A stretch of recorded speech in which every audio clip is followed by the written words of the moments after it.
What's up, good people? Mark Holmes here, and as always, I want to say thank you all for watching, commenting, subscribing, and being part of the Joe Blue Sports Report. Without you guys, as well as you ladies, you know that this literally does not work.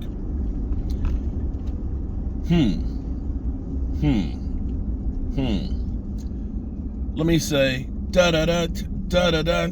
Damn, Gina.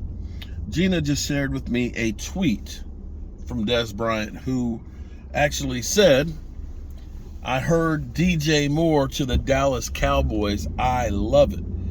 One Dez Byrant who has put $10,000 week 2, week 3, week 4, week 5 on the Dallas Cowboys, and the Cowboys are undefeated. He put 40 G's on them against the Eagles. 40 G's. I hope he wins that 40 G. I hope that it goes. Dan Orlowski proposed that, of course, yesterday on one of the shows on ESPN. And, of course, the Carolina Panthers, who have cleaned house in their front office and their coaching staff, realizing that Matt Rule is one of those failed college coaches and that the experiment that they've done with trying to get quarterbacks, I think they screwed the pooch getting rid of Cam Newton when they did, thinking that the grass is greener on the other side, getting anybody but Cam. Cam was beat down from all the years of not getting the unnecessary roughness calls that other quarterbacks get. Was on the tail end of his career, but he certainly was better than Sam Darnold and Baker Mayfield. But be that as it may, Rule did not rule. He was ass. He was not good. Matt Rule was awful, as a matter of fact, as a head coach. And Carolina is in this, we need to start over now.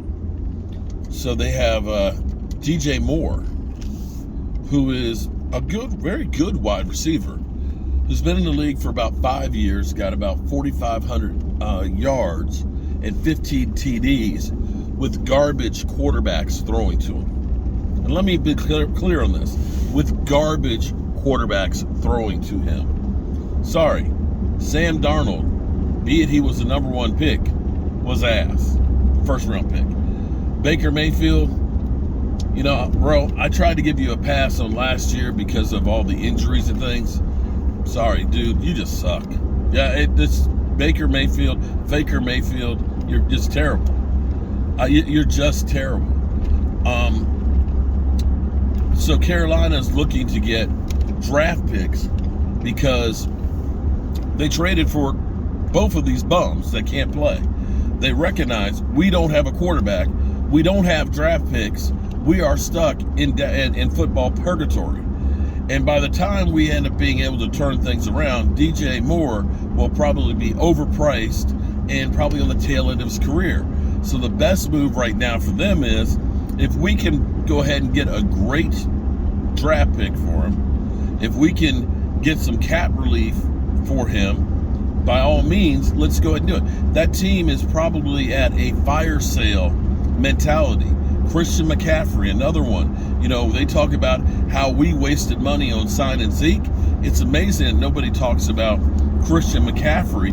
Christian actually makes more than Zeke Elliott, since he's gotten his contract, has yet to make it through more than 6 games in a season. But be that as it may, you've heard all kinds of teams that have been talking about, or excuse me, let me not say teams, because the teams talking about it would be tampering.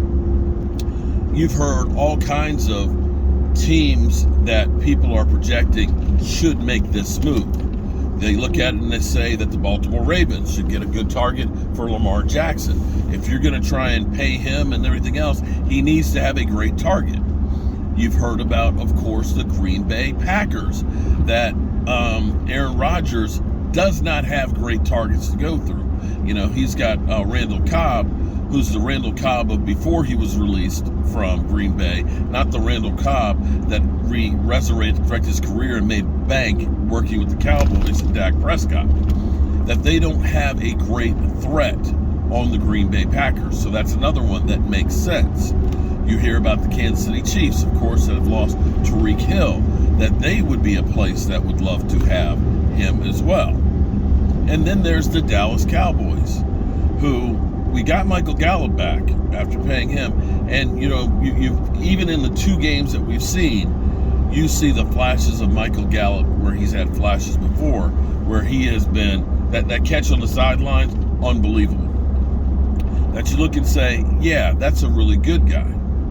But you look right now and say, is CeeDee Lamb really a number 1? Is CeeDee Lamb really a number 1 wide receiver? Here it is. He's in his 3rd year. He seems like he's a better slot receiver than a number 1 receiver. And you start worrying about his durability too. He kind of gets a little nick here, a little nick there. He didn't practice yesterday because of the hip injury, or hip. We don't know exactly what happened because it just popped up yesterday. And you have to wonder, should the Cowboys break the bank for CeeDee Lamb? Is he going to be the guy that we think he is? Is he deserving of the number 88? Or does CeeDee Lamb, is he more of a Robin than a Batman, for you Eagle fans out there? And would it be worthwhile for the Cowboys to trade a higher draft pick, say a number 2, and try and get more? I would say that if you get a target like that to go with CD and Michael Gallup, now all of a sudden you start looking at this team and saying, this team does not have very many weaknesses. I'm still worried about the left guard situation. And we've seen the Cowboys go through with Amari Cooper and pull the trigger. The question is how much compensation would it take? I should have looked up, but I was driving. How much his contract currently is right now.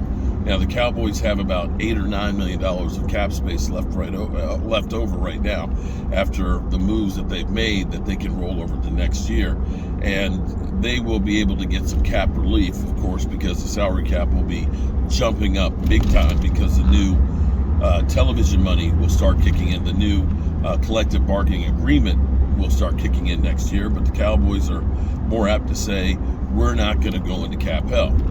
And this kind of goes against the Cowboys' new philosophy, which is, we're not going to be that big free agent player. We're going to look for value. We're going to look for guys that fit our system, and we're going to win through the draft.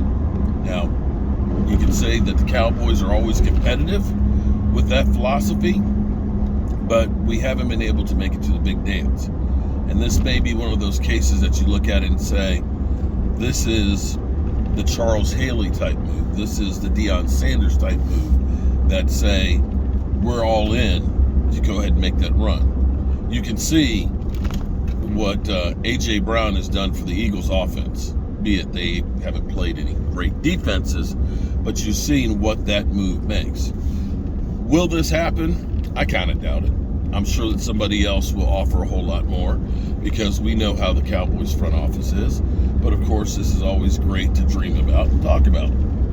So, there we go, guys. I hope you're having a great day. I am almost back to the house. I got a whole bunch of groceries here, because as Bill Parcells says, if you want me to cook the meal, let me at least buy the groceries. Hope you're having a great day, and I will see you soon.